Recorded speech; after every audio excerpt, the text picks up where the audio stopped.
স্বামী মারা যাওয়ার সাথে সাথে কি স্ত্রীর নাকের দুল, কানের দুল, হাতের বালা এগুলো খুলে ফেলতে হবে?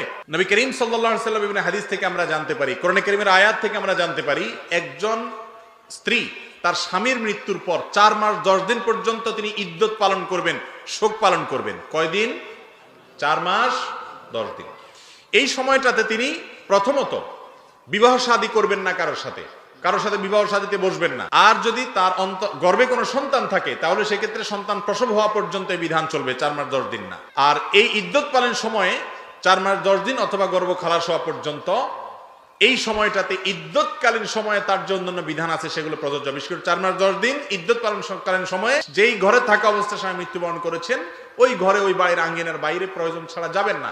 সাজগোজ অতিরিক্ত করবেন না। সাধারণভাবে যে পোশাক আশাক পরেন সেগুলো পরবেন, কোনো অসুবিধা নেই। অনেকে মনে করে সাদা পোশাক পরে থাকতে হবে, না, এমন কোনো কথা নেই। সাধারণ পোশাক আশাক তিনি যেগুলো বাসা বাড়িতে পরেন ওগুলো পরে থাকবেন। আর স্বর্ণ গহনা, আলাদা করে কোনো স্বর্ণ গহনা পরে সাজগোজ করবেন না। কারণ হাদিসে নবী করিম সাল্লাল্লাহু আলাইহি সাল্লাম স্বামী মৃত্যুর পর স্ত্রীর জন্য যে কাজগুলো করতে নিষেধ করেছেন তার ভিতরে ওরাল হলি এবং এই অলংকার ইত্যাদি এগুলো সে ব্যবহার করবে না। অনেক ওলামা ইকরাম অবশ্য বলেছেন নাকে যেগুলো আগে থেকে আছে, ছোটখাটো শরীরে যেগুলো আগে থেকে আছে সেগুলো থাকতে পারে, নতুন করে কোনো গহনা ইত্যাদি পরবে না। কিন্তু অন্যান্য ওলামা ইকরাম হাদিসে সাধারণভাবে অলংকার না পরার ব্যাপারে নবী করিম সাল্লাল্লাহু আলাইহি ওয়াসাল্লাম নির্দেশ করেছেন, সেই কারণে বলেছেন যে অলংকার, হাতের বালাটাল এগুলো খুলে রাখবে এবং শোক পালন শেষ হলে তারপর তিনি পরবেন।